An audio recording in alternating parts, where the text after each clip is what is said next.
looking for inspiration, peace, and a deeper connection with your soul? If you're ready to investigate your higher truth, take a deeper look inside, and discover a better way to live, stay tuned for Higher Soul Living, where we ignite your divine intelligence for life. With me, Reverend Christine Hart-Savage. I experienced a profound spiritual awakening that was so life-changing. It took me into a 30-year career as a metaphysical life coach and breathwork expert. I've mentored thousands of people through their personal challenges, anxiety, self-doubt, and search for meaning. Higher Soul Living is about choosing to live the higher way. It's about taking conscious ownership and drawing spiritual intelligence into your everyday life. Join me on a search for higher truth to find hope, connection, and happiness. The Higher Soul Living Show starts now. Hello everyone, this is Reverend Christine Hart-Savage. Firstly, before we get into this fantastic episode today, I'd like to wish you all happy holidays and Merry Christmas. Whatever you follow, I hope you have a very safe and happy time. Can't believe it, this year is almost gone. Today we're going to do part 2. We're talking about walking the Camino. Walking the Camino was absolutely brilliant.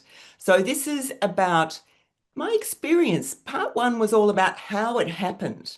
And I think that's a really important part of how we make decisions and how we actually start to live our bucket list, our dreams, and actually get them into action. Because so many of us put it aside. Got plenty of time to do it. We have all sorts of excuses, can't afford it, haven't got the time. I have too many commitments, all of those things that we go through. So really looking at your bucket list, and if you don't have one, making one. And one of my big ones was walking the Camino. So today we're going to go through from day 4 what happened. But first of all, I just want to say to you, really, living your dreams is what life is about.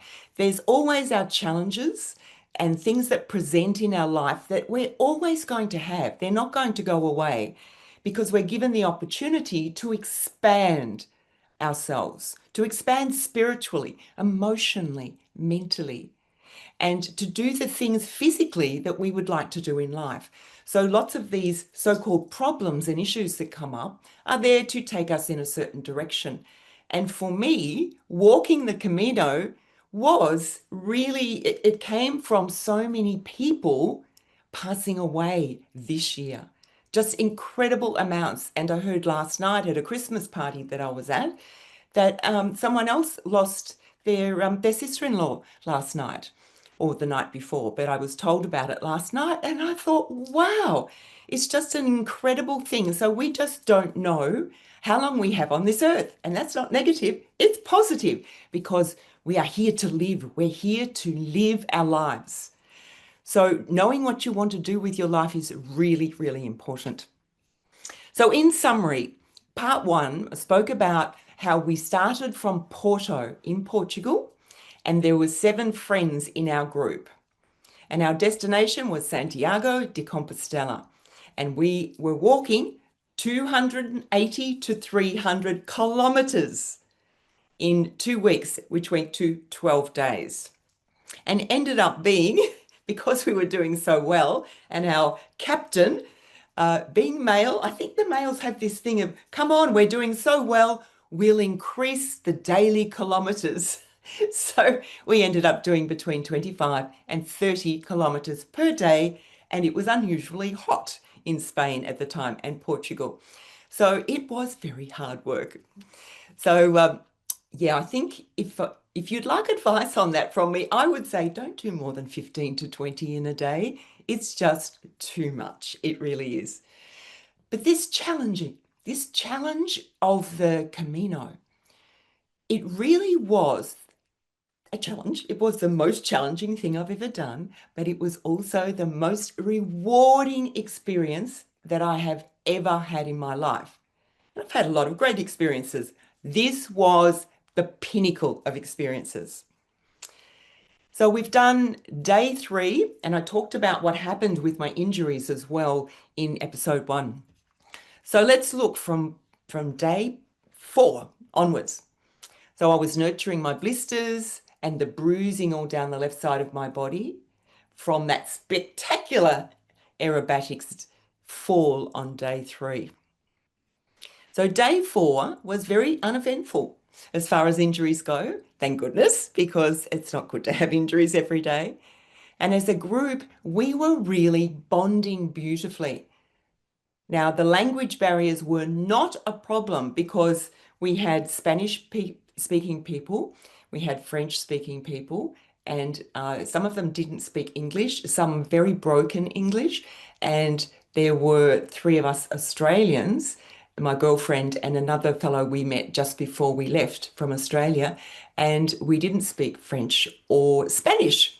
But the language barrier was not a problem at all. So we used physical expression, gestures, body language, as our universal language. Body language is fantastic. And then, of course, there's always Google Translate if necessary, which we used on occasion.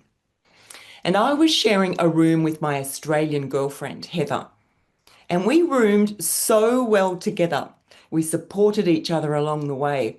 You can have really great friends, but if you haven't roomed with them, it's a whole different journey. And we spoke about this before we left. And we roomed so well together. It was a fantastic experience. So the Camino is a special experience, a sort of care and support for each other, the people you're with, and particularly if you're rooming with someone.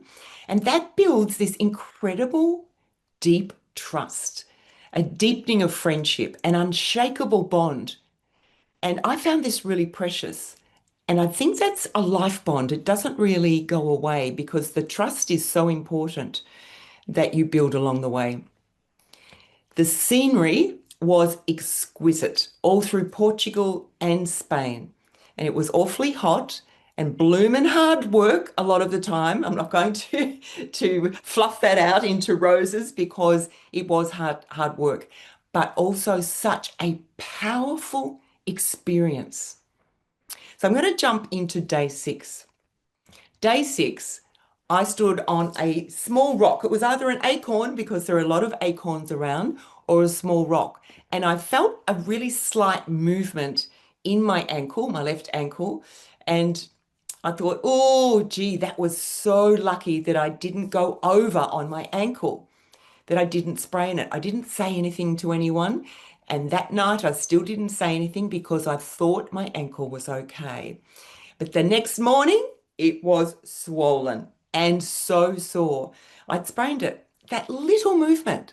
So we have to be so careful with the shoes we wear on the Camino, with the boots, how you lace them up, which I talked about in episode 1 with how I laced my boots up and what happened. So when I woke up, I couldn't flex my foot backward or forward or sideways. It was really sore and really swollen. And I was told, you can't walk on it.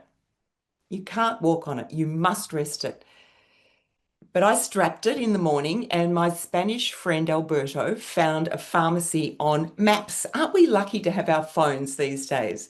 Because when people were first walking the Camino, they didn't have mobile phones. There was no such thing. And it wasn't signed like it is now. So you couldn't have just found a pharmacy on Google Maps. But we were lucky. So Alberto found a pharmacy. He's Spanish, speaks Spanish, so which was very helpful. And we walked there. Well, I hobbled, he walked. And the pharmacist was so wonderful. He put a brace on my ankle, like a brace strapping on it, and they laced my boot when I hadn't been lacing my boots right up past my ankle. They laced my boots up to my ankle to keep it as stable as possible so I could walk on it.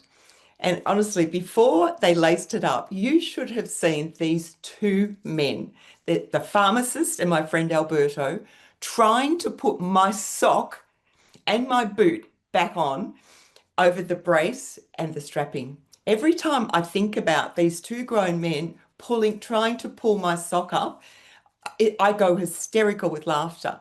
Anyway, they got there in the end. It was very funny. I wish I had a video on it. So, foot all braced, I walked on. Now, every time we stopped walking, we ate or we drank and the group got together, I rested my ankle. And when I started to walk again, for the first 30 minutes or so, it was agony. And it was the same with any injuries like blisters, any soreness you might have in your body. There was lots of people along the road that we would see with shoes off, tending to their feet. So your feet are really important on the Camino, really, really important. So the pain was really terrible. Once you started to walk again, or once I started to walk again, and I noticed it was the same with a lot of people. So I didn't say anything. I just kept walking the best I could. I wasn't catching a taxi like suggested. People were suggesting catch a taxi. I was there to walk the Camino, and I was going to walk no matter what. And you know what? The interesting thing here is after a while, I blended with the pain, or maybe it blended with me. Either way, it was like we became one with each other. And it always took about around that 30 minutes. So when you start off after resting your body, the pain again, those separation between those bits of you that are damaged, hurt, challenging, they cry out. But and when you keep walking and walking, it's like you blend with it all. You become just this one being, and it's including all of those bits of you that have been screaming out. You just become one with it all. That was a really interesting experience, and it happened day after day. The other thing that's really important here is our skills that we have in our life. They come to the fore. It mightn't happen initially when you start off, but as you walk day after day, you find that you start to use those skills like they bubble up inside you. I used my breathing skills to climb up hills. I really used it well. I worked with my breath. My in breath was nice and long, my out breath long, so that I could really use my breath to help me up the hill. I used mind focus. That was really important because we don't want to focus on those things that are going to bring us down.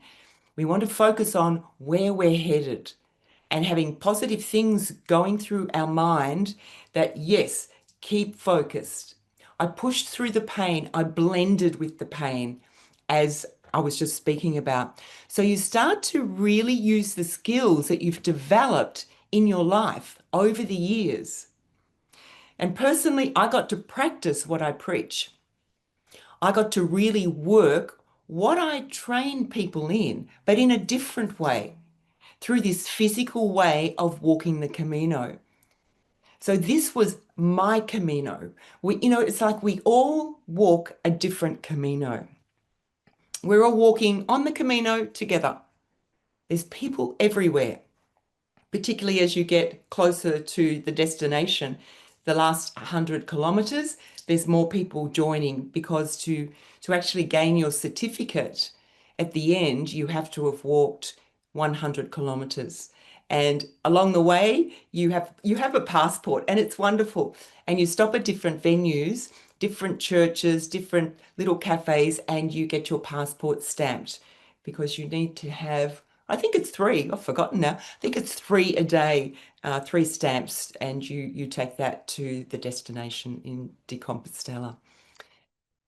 So back to the injuries. So the next 2 days, particularly after day 6, when I sprained my ankle, the days were long, they were arduous, and my body was literally screaming at me. It was hot. I was tired because we were doing, 25 to 30 kilometers a day, and my injuries were hurting. They were really hurting. But I didn't say anything to anyone. I just kept plodding along. But it was during this struggle that I suddenly felt, I'm going to get emotional here, my beautiful father with me. I heard his voice and I felt him. And he was guiding me through the terrain. On these 2 days, he was with me and he was gently speaking to me. He was speaking to me saying, go slow. Just take it step by step. There's no rush. Take your time. Look at the scenery. Just take it all in. You're doing well. You're doing well. And he just talked to me off and on during just those 2 days. And I was quite emotional for those 2 days. And I mentioned to my girlfriend on this, I think it was the second day he was there, that he was there. My father was with me. He was like he was walking the Camino with me on those 2 days. And then after that, I started to find it a bit easier again with my ankle and my other injuries. But it was a really beautiful, blessed experience, which I ummed and ahed about and thought, should I share this? Should I share this publicly?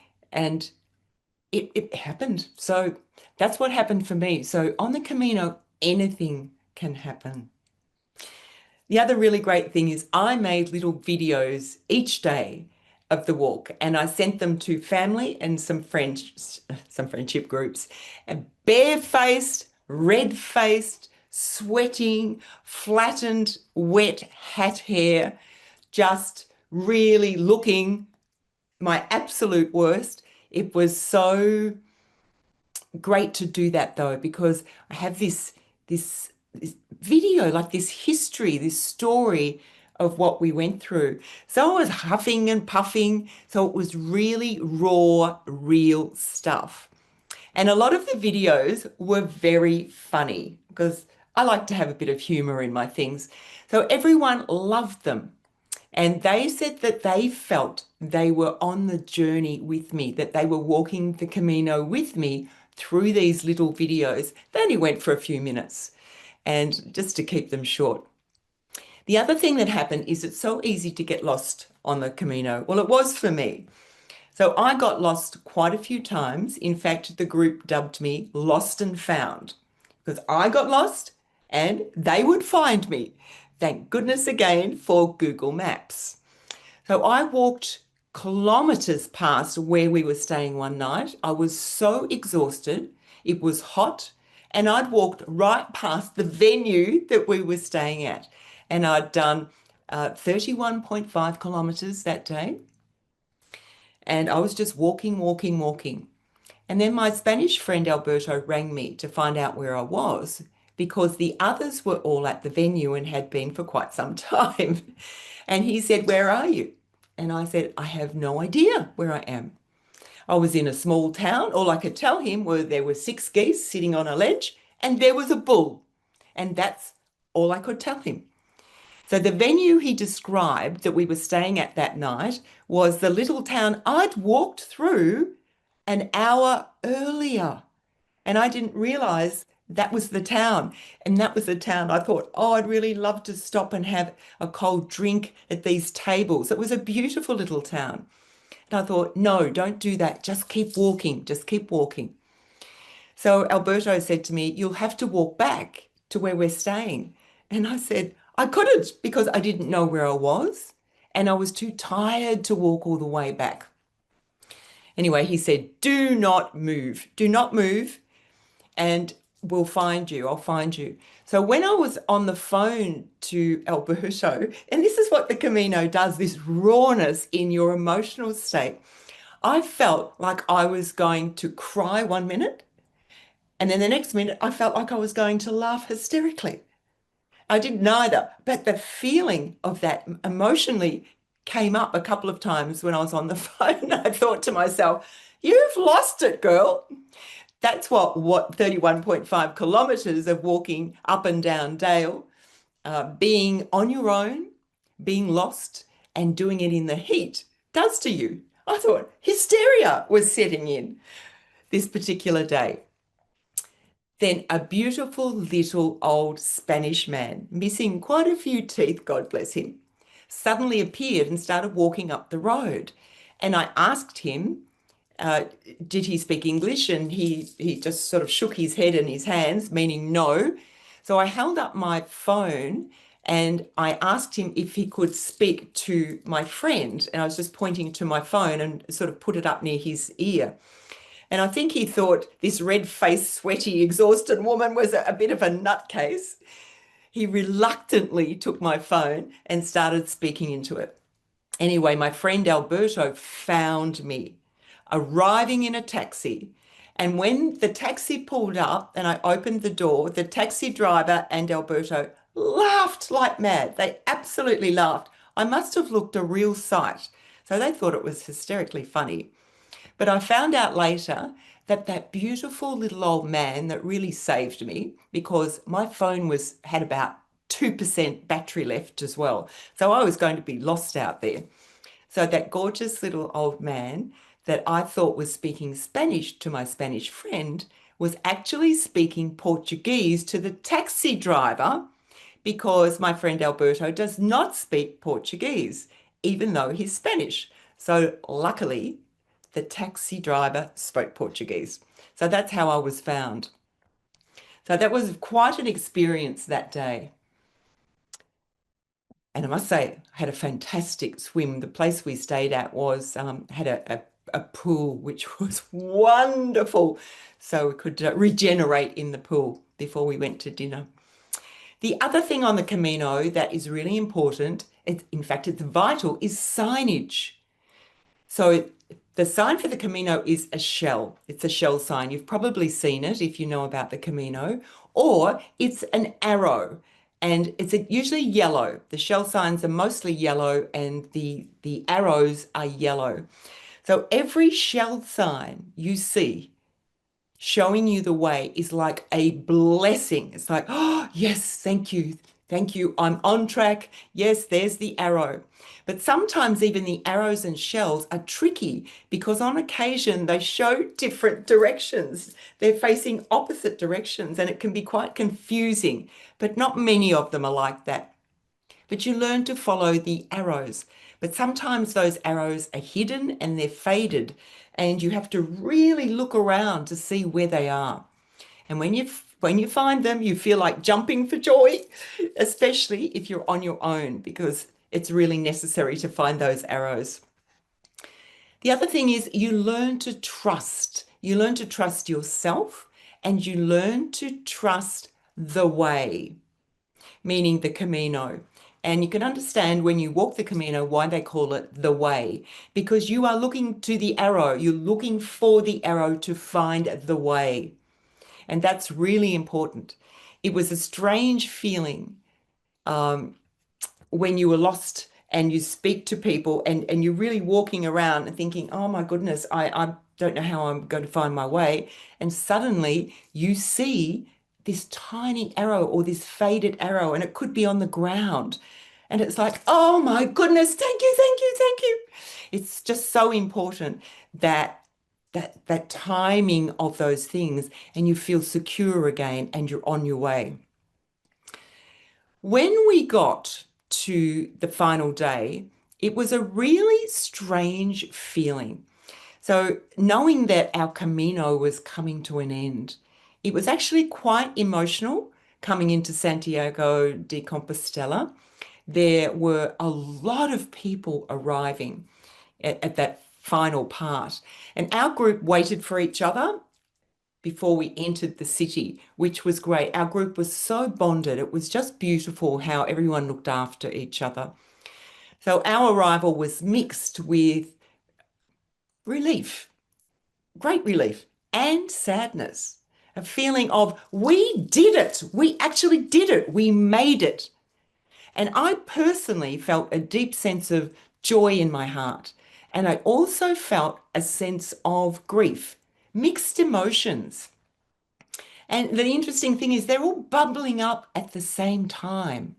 There's this elation, but there's a sadness that your walk, your Camino has come to an end. So I'd like to, in summary, sort of talk a little bit about some of the things I observed along the way and what I learned. So the Camino is a time that you spend with yourself. A lot of it is with yourself. So you spend it with those on the path, of course, and those that you are traveling with, but you also spend a lot of that time with yourself. And I don't say by yourself, it is by yourself a lot, but it's also with yourself. And what I observed and learned is from very early on, your pack that you carry becomes an extension of your body. The first few days, your shoulders hurt, neck hurts, body aches in different parts. And then all of that passes, and you and your pack sort of fit together. So your pack becomes an extension of your body. And you build a whole new relationship with your feet. You get to know every toe, the soles of your feet, the sides, the top of your feet. You develop an appreciation and an intimacy with your feet, which is really, really quite incredible what your feet mean to you doing this journey on the Camino. So the other thing is that injuries become part of your Camino, basically.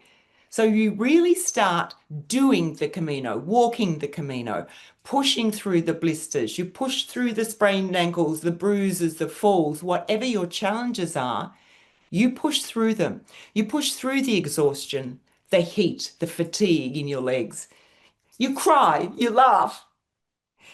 And the other thing is you are so thankful for every yellow arrow and shell that you see along the way, which I've just mentioned. You feel mental barriers falling away, old beliefs, conditioning, crumbling. You literally feel it all crumbling. And you feel old memories rise and fall, ebb and flow. They just keep moving through you at different times. You accept and embrace your emotions because there's nothing else to do. You're just walking. So all these emotions, you just accept them. You embrace them. You don't push them away. You focus your mind, your energy, your spirit in a direction. You stay focused. You really use your mind, but it's not hard work, that part in the end. You just become it. You become an integrated body, mind, and soul. You're walking with yourself, all levels of yourself. You settle into yourself as you walk the Camino, and then you're really doing the Camino.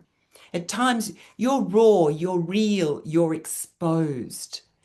You're part of a community doing the Camino. It's like a Camino family, brothers and sisters on the journey.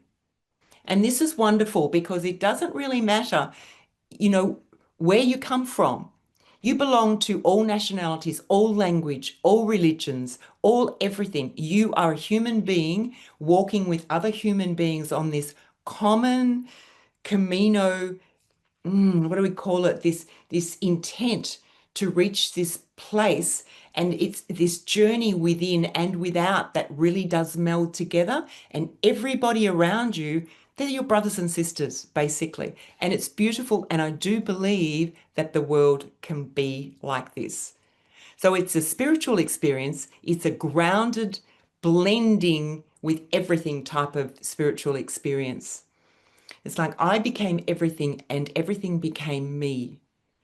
And by the grace of God, you arrive at your destination. You arrive at Santiago de Compostela with a blend of joy and sadness in your heart because your Camino is ending. But you know that it lives on inside you. The Camino lives on inside you. It's an amazing experience. So I just want to say to you now, look, please, look, I've got some great life creation courses where you can really plan a lot of the things that you want to do in your life. They show you how to manifest. That's on my website at soullifeconnection.com, soullifeconnection.com.